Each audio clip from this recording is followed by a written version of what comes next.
Now let's see how to change the default properties for a data field.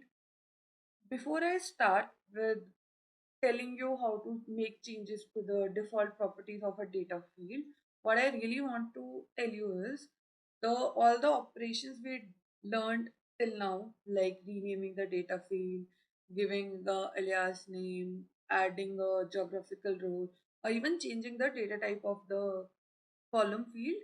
So this we did in the data source pane. The another way to do it is in via sheet 1. So you can click on sheet 1 and you can click on the any column which you want to perform the operation on. For example, if I say category, I right click on it and you can see I can see change data type. You can change the data type to any data type you want. We can add a geographical role according to the data in the category column, and even I can rename it. So all the operations can be done on the sheet 1. So it is like very up to you. You do it or here or you do it in the data source pane. Either of the ways it would be reflecting. Now let's see how to add the default properties of the column.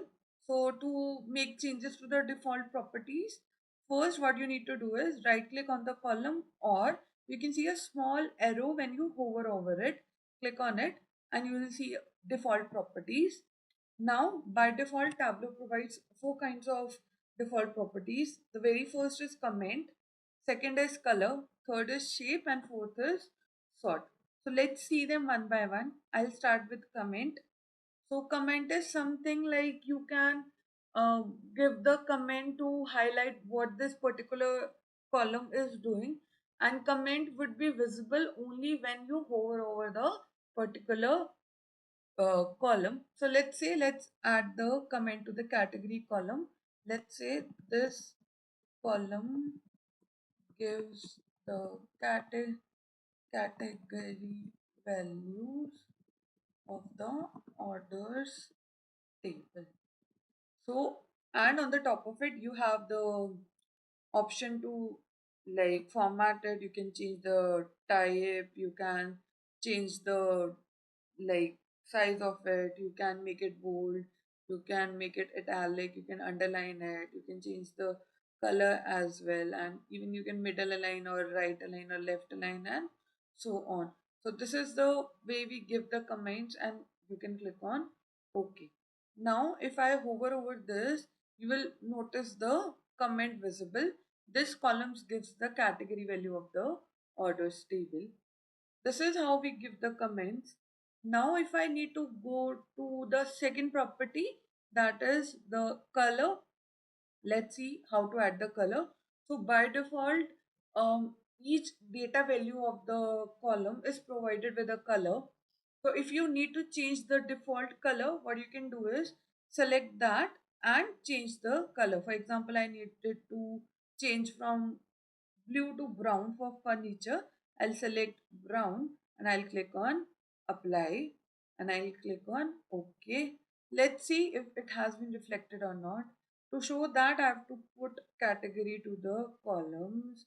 Let me put discounts to the rows and let me put category to the color. Yeah.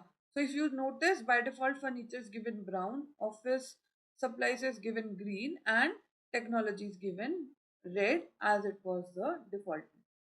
Now let's move on to the third one. So the third one says shape. For example, when I choose shape, all your data values will be already provided with the default shape, and if you need to change that default shape, you can select that particular value and change it. For example, for office supplies, I need a star. I'll click on apply, I'll click on OK. Now if I move this category, let me select shape and let me put category to the shape. So see what happens is the shape of the particular data value has changed. So this is how we assign shapes. Now if I need to sort it, how I can do is I can go to default properties, I can click on sort. Now you have to tell me how to sort it. in the ascending order or in the descending order. If I make the change, you can see the values changing. Now it is ascending order in the form of your alphabetical order.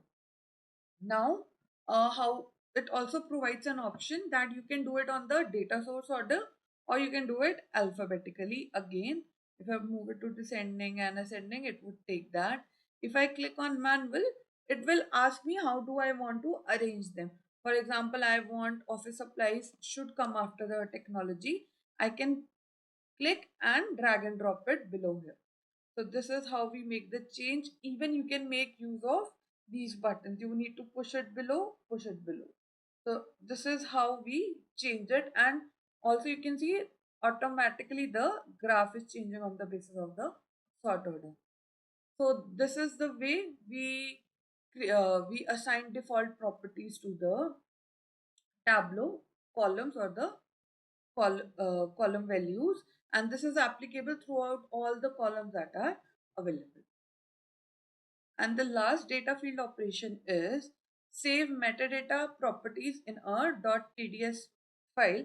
When we say metadata properties, these are like all your data credentials or the credentials you use to log in or to import your data source to the Tableau. Let's see how to do it. On your Tableau workbook, what you can do is go to the data pane and select the data source on which you are working. For example, I'm working on orders. I'll select orders, and from the another drop down, you can add to saved data sources, and now you can rename it as per your wish and save it as type tableau data source dot tds, and you can browse into the path you want to and click on save.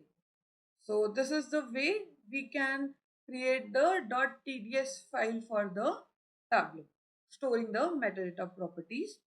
And with this, we come to an end to our data field operations.